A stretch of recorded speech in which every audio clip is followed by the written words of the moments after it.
Break.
do like a what's up, like countdown, and go like, blah, I blah. feel like, I feel like we should have thought about it, but yeah.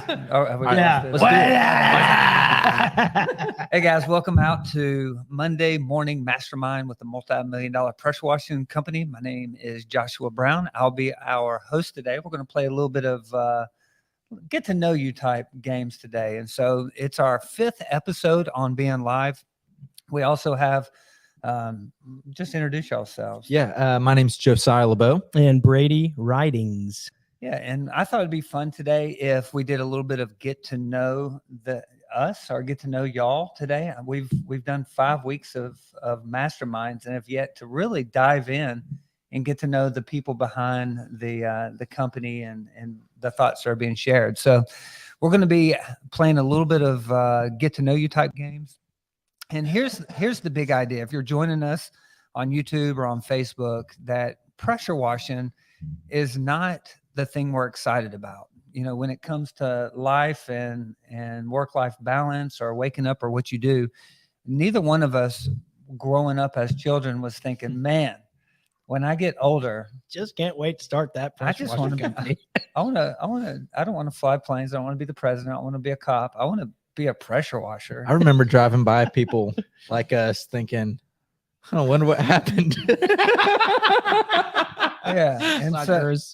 And so none of us would have created this on our own, but for some reason we landed here. And so what I'd like to throw out there before we get into things is that pressure washing and our identity and value and what on earth are we here for is maybe a deeper question than just the pressure washing question. And so today, my hope is that we would a little bit answer the question, what on earth are we here for? And maybe what on earth are you here for?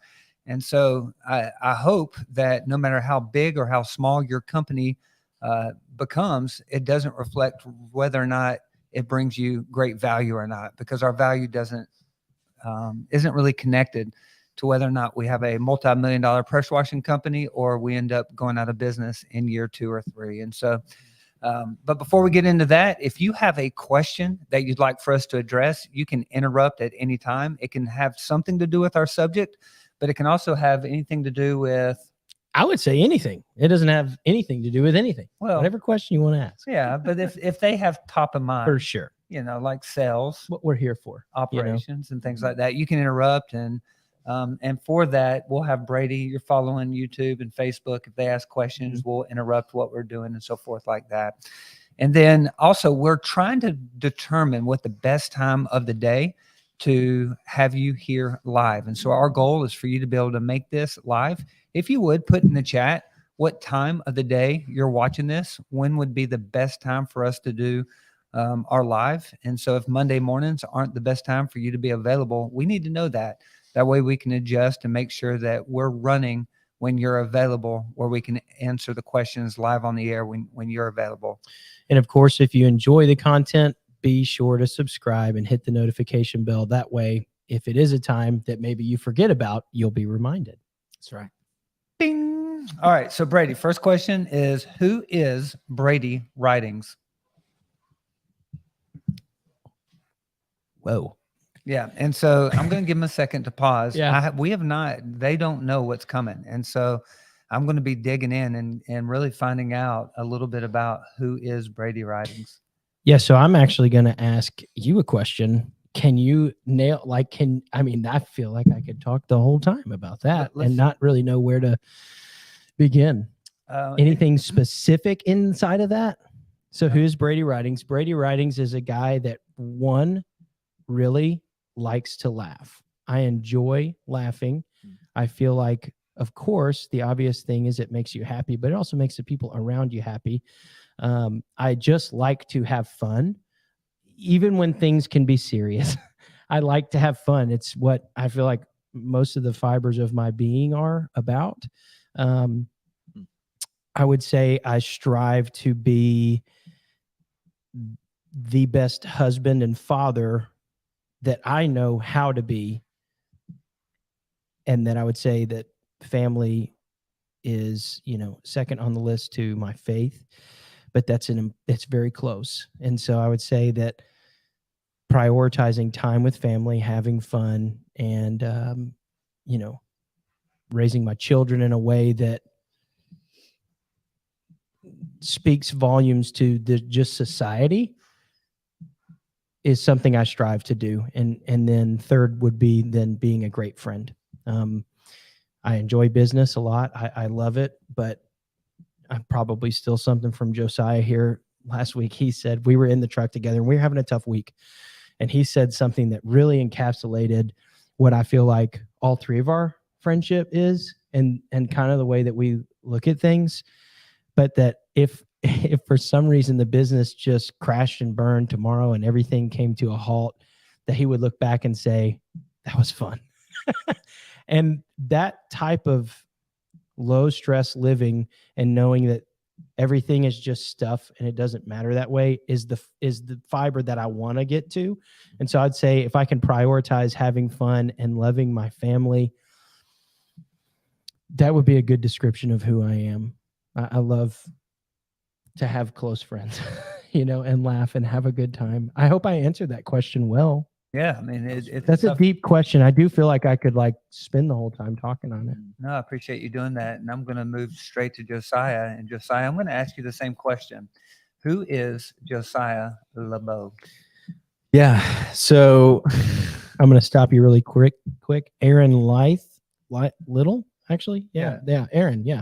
What's he up, says Aaron? 8 a.m. or earlier or after 2 p.m. is good.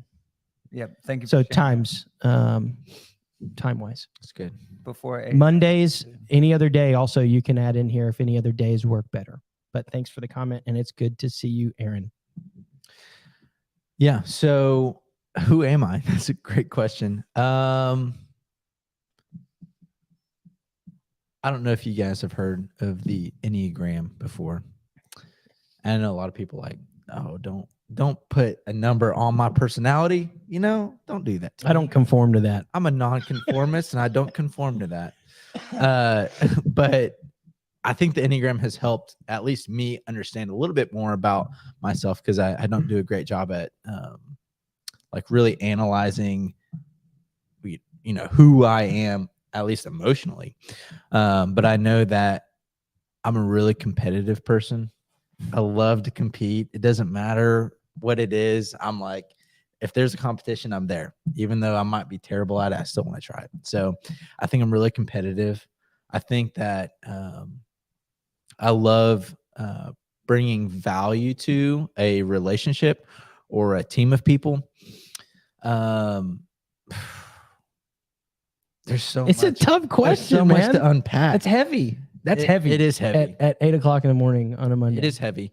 I will say one thing that I feel like I've gotten better at is having more grace with myself. I used to be really almost legalistic in my mind about things that I should be doing, or I would have a lot of guilt behind the things that I would do that I'm like, no, I shouldn't be doing this right now.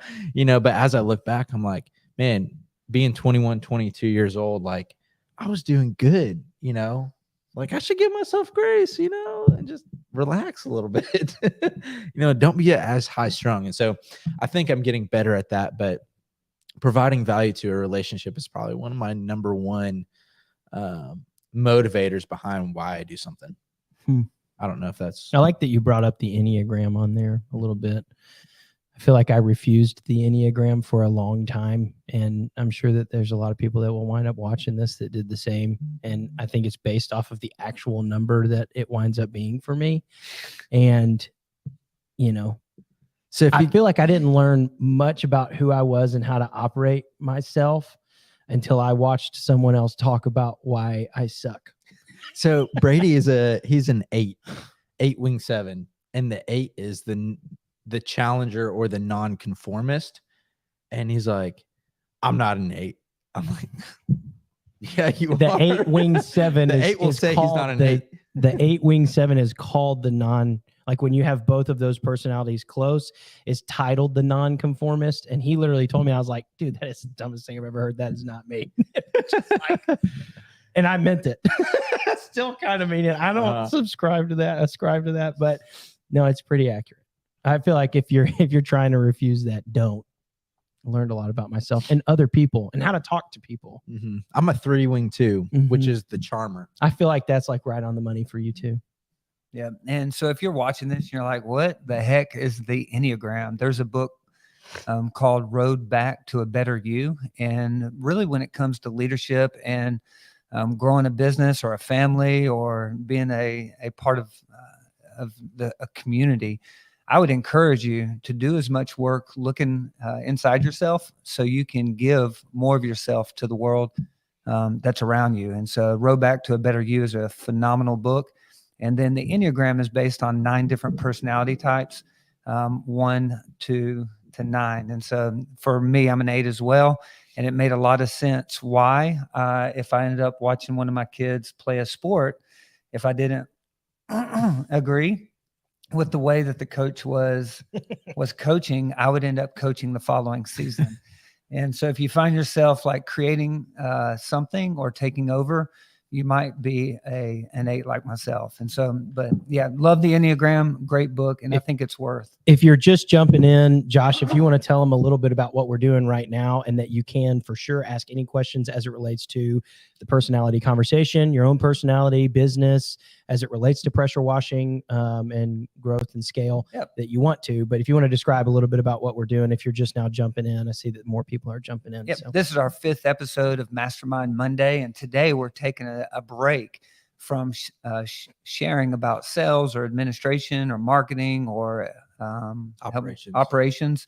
And we're diving in a little bit about pressure washing isn't what wakes you up early in the morning. It's actually more to life than just pressure washing. And so if you're going to grow a business, if you're going to scale, you need to start by taking a dive, looking and understanding who you are, and then being the best version of you, because there's a healthy version and an unhealthy version of all of us.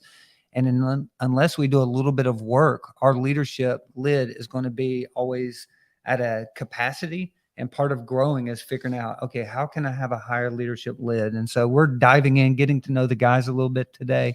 If you have any questions that you would like for us to discuss, feel free to interrupt. But I'm going to start with another question. Brady, what is the worst job you've ever had in your entire life? I worked at a barge yard. I don't think either of you know this. A barge yard? I worked at a barge yard. They built barges and launched them into the river in Ashland City. It was both the worst and the best job I ever had because it really taught me. So I got that job when I was not even quite 18 yet. And it was like a big boy job. You know what I mean? Like, you come out of high school from working at Kroger or Chick-fil-A and you go to, 60 hours a week at a barge yard where there's 3 shifts and you're put on the doo-doo water shift on the 3rd shift. And like your life is flipped literally upside down. So I'd say easily that was the worst job I ever had. It was physically extremely demanding. I went there to become a welder. Ended up moving to 1st shift pretty quickly inside of the electrical/mechanical department. And so you would ride around on like a little gator all day and fix stuff with people who actually knew what they were doing. You're really just holding the flashlight. But, I worked there for about a year, and I'll never forget, I was wanting to join a band. My dad was like really proud of me for this job, not because of like the content of the job. I think he knew there was going to be more in the future, but he was proud of me for like getting this job, working up to 1st shift.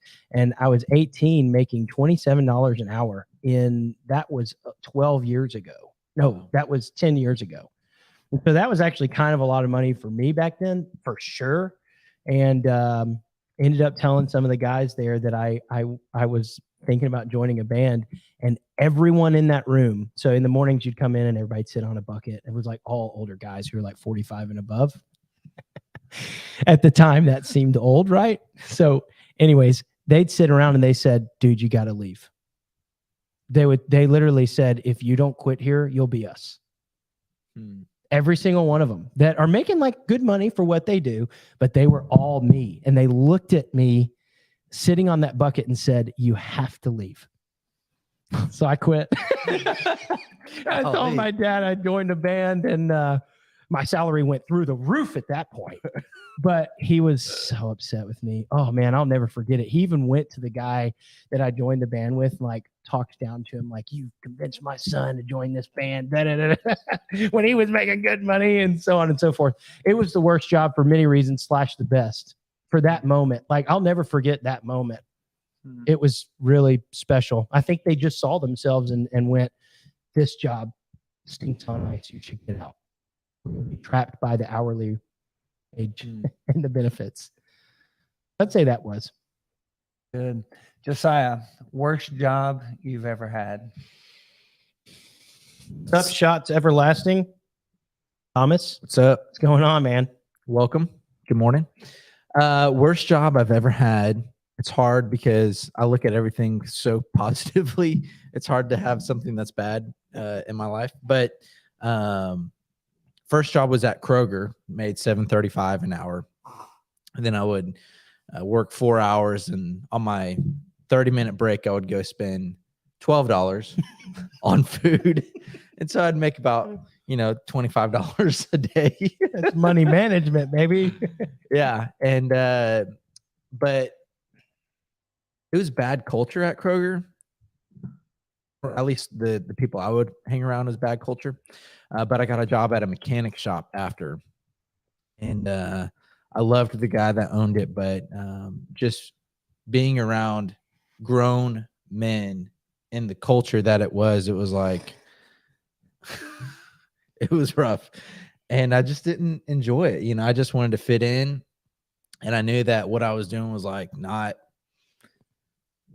me, but I wanted to fit in so much. And so I just kind of morphed to their culture, and it had an impact on who I was and what I believed, and ultimately affected my relationship with Christ. But I think I needed that to experience something good. You don't know you're clean until you've been dirty. Yeah, the value of what you have now seems more valuable because you've been through things that seem a little bit more. Yeah, you rough. don't know what's easy until you've been through something that's hard. Aaron, I'm sorry. I didn't mean the comment to be negative. If it makes you feel any better, I feel like he said that the 40s comment was like, oh God, but honestly, I used to think that way.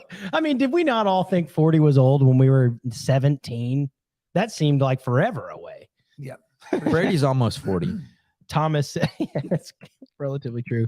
Thomas said, I worked at Chuck E. Cheese for my first job, $7.25 an hour. Let's go. And to this day, still the hardest job I've ever worked. And those robots that dance up there are kind of scary. Hey, so this is where I want to transition for just a brief second. Yeah. And I want to teach something that I learned from Patrick Lencioni. It's about 3 signs of a miserable job. And if you have the opportunity to control your own pathway or to provide opportunities for other people to provide for their families, there are 3 things that we as leaders, as business owners, have to answer or have to get it right. Do y'all already know the 3 signs of a miserable job? I can almost. As a host, I feel like you should. Does that mean you don't know what it is? Yeah. You do know what it is? No, I don't. Okay. Well, if I'd have to think about it longer. I think I know one of them. What is it? They don't know what a win looks like. Yeah. Yeah, exactly. So if you have a team that you are working with and they don't know how what they do adds to the win of the day. So for example, if you play football, obviously, if you're a quarterback, your goal is to move the ball Up the field. And so if he's able to hand it off or throw it to a wide receiver, it's a win for him to move it into the hands of somebody that can move the ball down the field. If he knows that that's a win, he can celebrate when he ends up doing the right behavior. There are sometimes we get inside of jobs and we don't understand what even we're doing each day. And you show up, you do work, but you don't understand if you're winning or not. You don't know if you're really. Are you contributing to the end goal? To the end goal. Are you moving the ball? Yeah. And so there's 3 signs. One of them is we need to make sure that our teams and that we can identify what a win looks like for the day. For our company, a win is to do what? Earn a 5-star review. Yeah. For one. Yeah. That's our big company's goal. So everyone knows how to celebrate if they end up getting a 5-star review. In our company, we end up giving a little bit of incentivization. Would y'all like to share a couple of things that we do when we win in that area?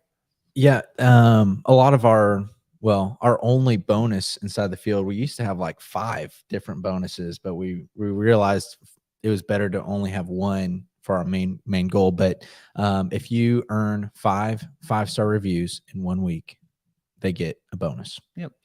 And also every review, they get their name thrown into a hat. At the end of the month, we pull a name out of the hat and they get to spin a prize wheel. And there's a bunch of cool stuff on there. There's like AirPods, sunglasses. I'm like, dang, man, these guys are getting hooked up. It was 2 weeks ago, we spun the wheel and the company bought a ping pong table. I was unaware that the company purchasing stuff was on there. I thought it was going to be like an end of the year, one big thing type thing. We bought one. Production went down by about 20%. But I tried to make it worth it because when I went out there, I'm pretty sure I sold the guy a roof wash. Yeah, but the guys are having fun. They're laughing. Loving it. I chatted with some folks yesterday, and they said that there's actually a tier where they're going to create a scoreboard, and you can be at the top or the bottom of the tier. And so creating company culture, and we're going through a book right now called Atomic Habits. And one of the things is that you want to make it rewarding, jobs that you don't generally want to do. And earning a 5-star review takes a lot of work, and making it rewarding helps back up that behavior that we're wanting to see. So make sure you know what a win is. And number 2 would be this, that the people inside your company really care about you. It is possible to work a job and feel like nobody really gives a rip about you. And that's a sign of a miserable job. I have worked about 28 different jobs in the course of my career. Do y'all believe Is that right? Yeah, probably closer to 30, to be honest with you. I'll write them out. I've written them out before. I'd like to read that list. But, I started working when I was 14, 15 years old. He's in his 40s, so he's lived a lot of life. And so, if you're joining us today, we're going through a little bit of leadership principles today. We're learning a little bit about us. We're trying to unpack a little bit of why we behave the way we behave. And then we're also going into this idea of how do we create an atmosphere that other folks want to be a part of. And we just identified that Patrick Lencioni taught 3 things. One of them is that your team needs to know what a win is individually. Ours is a 5-star review. And then we also need to be able to act like we really care about one another. And have you ever been in a job where you feel like the people that you worked with didn't really care about you or not? Oh, 100%. Yeah. Actually, most jobs, yes. I would almost say all jobs until I came on here. And Aaron has actually said, my first job was with my dad. I actually did get paid 12 hours a day or more. We worked until the job was done. He owned his own plumbing business. That's pretty cool. And Thomas mentioned he loves the idea of the spin the wheel thing. And it gets him excited to hire one day, which is also cool. Super and I would say like that dude's getting pulled out of the hat every time. if you're in a position where it's like right now, you're a one-man crew and you're excited to hire one day, I still think finding a way to, as kind of frou-frou as it sounds, but like love and appreciate yourself for the work you're doing, you'll create the culture inside of your head and then be able to maybe move that into the rest of the team as you move forward. Yeah. And this might be a sideways conversation, but the fastest way to remove yourself from the field is spend time outside of pressure washing. Sometimes we can end up living in a vacuum where we're pressure washing all day. We're trying to sell, get emails, do admin, answer phones. And if you're going to recruit, or if you're going to attract, or if you're going to invite people in to be a part of your company and grow, make sure you're spending some time doing some activities that are outside of pressure washing, because you won't find your future team pressure washing. You'll more likely find them at a community event or serving somewhere or at a youth group or a church or a high school, volunteer. There's so many places that you can serve. Spend one day a week where you're outside of the walls and inside the community, and then you can invite folks into what you're doing so you can help them provide for their families. And number 3 with Patrick Lencioni of a miserable job is if you don't know what you do makes a difference inside the world, it feels like a miserable job. And so sometimes it feels like, well, if you're a banker, if you get lost and you don't know how what you do makes any type of difference, because on the inside of all of our I believe in our head and hearts, we want to live and die believing we made this place a better place as a result of us being here. And so that means that what we do for 8 hours a day needs to have some type of sense that what I'm doing today is making a difference and making the world a better place. And so inside of Browns, when I had to create like the mission statement of the company, it wasn't to wash 1,000 houses. It wasn't to be the best pressure washing company on the planet. My why was to hire great people, give them satisfying work, and to pay them well. Because in my head, I was like, man, I'm only making a difference in the world if I can provide a job for somebody else. And so my why was not to grow jobs. It was to grow people and find people and help them provide for their families. And so I would encourage you, if this idea of a miserable job or a satisfying job is interesting to you, check out Patrick Lencioni's book, 3 Signs of a Miserable Job, and make sure that you're not leading a miserable workplace. And because in my mind, our miserable jobs are generally filled with miserable people. Mm-hmm. And if you want to have a place that's not miserable, you got to start by looking at the person in the mirror. We have to make sure that we're living for something more than just pressure washing. No one's attracted to someone that's growing massive pressure washing company and they're saying, hey, I want to wash big houses. It's not the houses, it's the life. It's the way that we go about things. And I wanted to share this in Genesis chapter 1, when God said, let us make man in our likeness. The next thing he said, that he might rule. There is a desire for God for us to be co-rulers with him inside of this world. And this is kind of where I was going to in this mastermind, is that you and I make horrible rulers inside or outside of ourselves. If Joshua Brown is responsible for ruling, I'm going to wreck everything that is there. And so I think about when I was 17, 18, 19, and I had no authority over me. I was basically wrecking my life and the lives of those around me. And then I would ask the question, who's ruling your life right now? Are you the ruler? Are you making things better? Are things breaking down? And in order to grow and to scale and to live this life, I believe we need to be looking at ourselves and saying, am I living a life of value and purpose? What on earth am I here for? It's to make the place a better place. But inside of ourselves, we don't have the ability. So we have to surrender that right to somebody that can end up showing us how we ought to live our lives. And so one thing that makes us special as a company is we have surrendered our rights to rule. I would say that if you look inside of Browns or our leadership, we all have come to the conclusion, everyone in this room, that if we were given $10 million and say, hey, go do whatever you want to, we would completely burn it and waste it and spend it on ourselves outside of ourselves. But if we were to give ourselves over to God and say, God, what would you have us to do with the rest of our lives?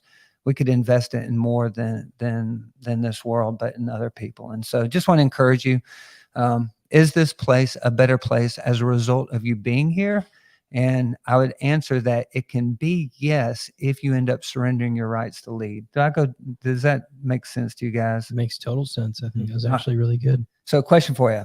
What did you want to be when you were a kid? Just a fun conversation right now. Now. Yeah. So when you're a little Brady, little Josiah, and same thing with those that are inside the room, what did you want to be when you grew up? I actually have it written down on a piece of paper somewhere that I wrote down in the 7th grade that I wanted to be, probably didn't word it like this. It was probably more of like a flippin' rock star drummer or something, but a professional drummer. And I actually did have it written down in the paper, on the piece of paper, that made a difference for the Lord while doing it. So I did, and I did that for a little while. I did. I wanted to be a drummer. Yeah, that's cool. Professional drummer. I think in my kindergarten graduation, Aaron said I wanted to be Spider-Man. I was Spider-Man back in the day. Are you kidding me? I still am. Anyways, I think I wanted to be a producer like my dad. And Really? then I realized I didn't want to do that. I actually, when I was super young, this sounds so boring, but I wanted to develop. I wanted to be a property developer, and I wanted to do real estate. And that was so weird to me because it was such a, I didn't know that I really wanted to do it. You really know anything about that? No, it's like, That's just crazy. such How a old were boring you, do you thing. think? Probably 14 or 15. That's wild. Super. Yeah. Yeah, good. When I was a kid, I watched Top Gun with Tom Cruise. So wanted to be Maverick. Yeah. Yeah, and when I Oh, walked out of the man. theaters, I was like, I want to be an airplane pilot when I get older. I remember laying on the floor, the cold tile floor, just like this floor that you have here, watching that at my pop's house. And he said, I'll pay for whatever you want me to pay for if you'll go to school to do this. I was like, whoa. He wasn't like the And you richest turned out to guy, be but Maverick. and then I turned out to quit a mechanical job at a barge yard to be a drummer. And I did turn out to be Maverick. Yeah. That's so interesting. Hey, we are getting to the end of our time, and have we had any questions posted in relation to? Well, I would like to say one thing really quick Okay. while we're on the Maverick conversation. Our company has decided to give everybody call signs like Top Gun. You've got Maverick and Goose sitting here. I think Josh is Iceman. I think it just makes sense. Yeah, I'd but say so. Our I like guys that. in training, they don't get to pick their call sign. We actually get to pick their call sign for them. The team does. And so it's really cool to see all these different guys have different call signs, and it's something new. So we're waiting for it to get really good traction, but that kind of builds to the Company morale, company team culture. morale and Yeah. culture. I will say Thomas mentioned in here what he desired to do, which was either a lawyer or an MMA fighter. Oh, So they're both the same thing, somewhere in kind of. between there is where he landed. That's quite a spread. Yeah, thanks for sharing that. So Probably do both. today has been a little bit of a conversation on your individual leadership as far as answering the following question: what on earth are you here for? We would argue that you're here on this planet to make a difference with your life. If you look inside of the story of the Bible, it would suggest that we're created to rule and to reign. And we have seen throughout life that we make horrible rulers in and outside of ourselves, which I believe is why we end up having Christ that came down for us to reconcile that thing, to make our wrongs right, or to help us to live a life that glorifies him. And so my encouragement, if you're watching this, is to start with this question. If you're going to grow something, why not start with growing yourself and growing your own leadership? And I know you want to grow a business. I know you want to have 2 trucks, 3 trucks, multiple team members, but you want to make sure that what you're reproducing is worth reproducing. So do the hard work of doing introspective inside your own heart and mind. Make sure that you're healthy, you're responding, you're taking care of customers before you start reproducing yourself to have multiple. And I think we have to get this question right if we're going to continue to move forward. Because what happens if you build a massive business, but it doesn't look beautiful at all as far as the way it's culture? It might be a miserable job for everybody else.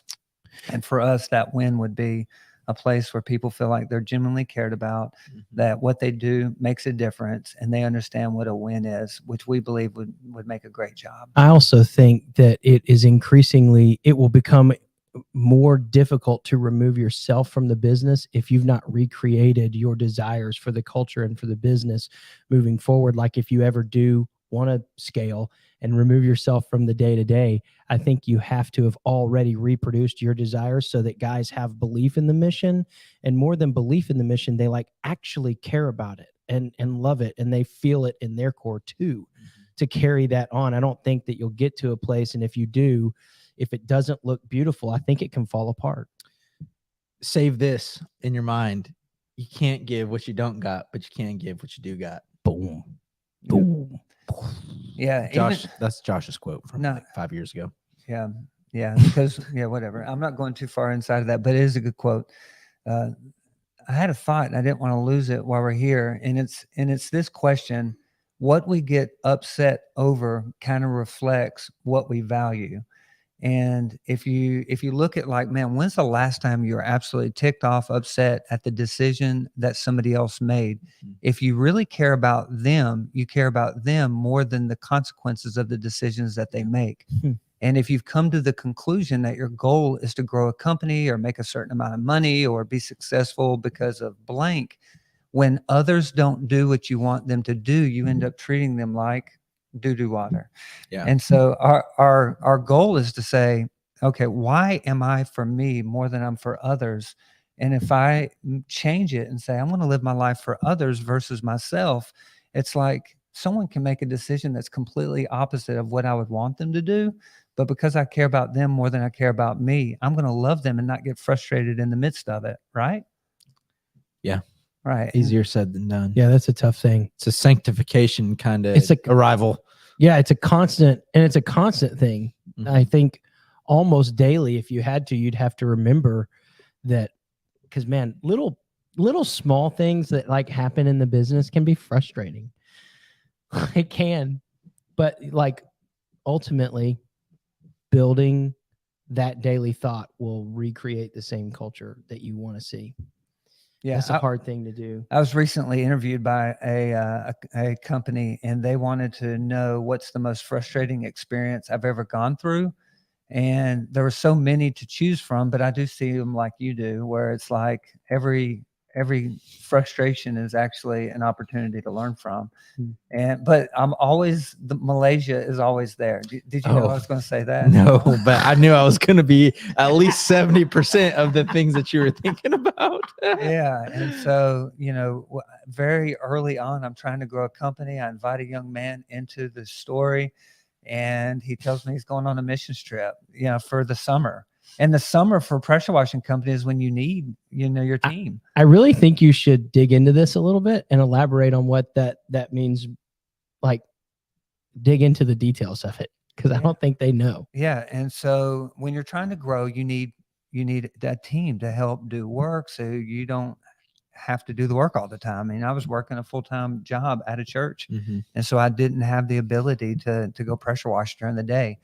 I invited Josiah to play a role. I was like, hey, I can give you 40 hours a week full time. And by April, a church ended up sharing, maybe April, May-ish, is how I remember it, of that same year. A church ends up sharing that, hey, I think you need to go on a 3-month missions trip or something. It seemed like 3 months. They presented an opportunity for me to go. An opportunity. And so the opportunity was at direct conflict with my desire for you to be a part of the company. But when someone shares, hey, I'm looking at going, the first thing I have to do is, what's my why? Yeah.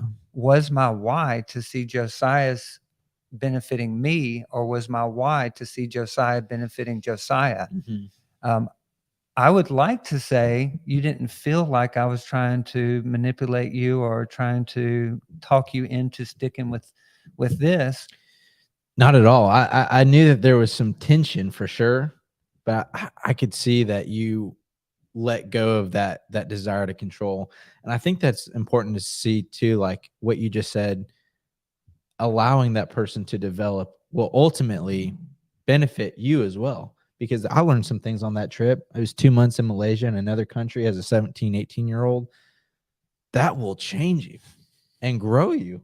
I want that guy on my team too. I don't want a guy who doesn't have any experience. Yeah. And you mentioned something about you ran that decision through a filter of what's my why. Yeah. Deciding that will ultimately make actually most, if not all, the decisions for you. It doesn't make acting on what you know is right about it based off of your why any easier, but the decision is already made.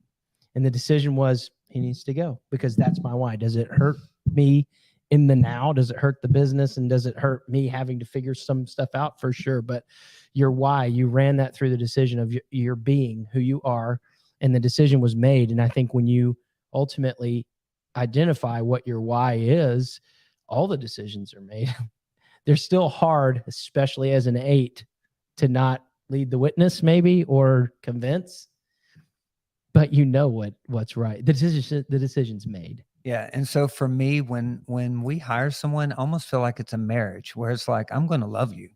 And I'm hoping that my love for you makes you desire to stay and be a part of what we're doing. And then when it doesn't happen, you end up looking at yourself and saying, why is this person not loving me when I chose to love them? And we had one of our team members last year say that they were leaving us. It was like October. And I feel like I love this guy. I do think it's important to know he was here for a long time. I'm talking about Eli on this, conversation.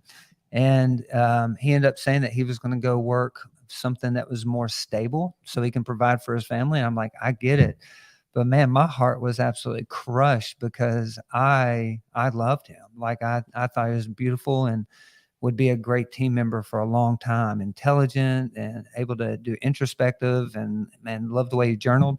He left, and within a few months, he ends up calling back and saying, hey, would you be interested in hiring? And I said, man, we are hiring me back. And I said, we are better with you than we are without you. Oh, absolutely. And when you love people, no matter what direction they're going, the door's always open. Never burn a bridge. For sure. Mm-hmm. Yeah. And I think it's important to note that the previous conversation we were having about building the right culture and like not teaching that down, but living it down to the team. I think he came back because his other job stunk on ice. I think his other job was doo-doo water. He said, why would I leave something that I've always wanted to find that same thing somewhere else? Yeah. Yeah. And so we're better because of him. And now he's moved himself into a role of being like our control tower where he's onboarding new locations and helping them get integrated.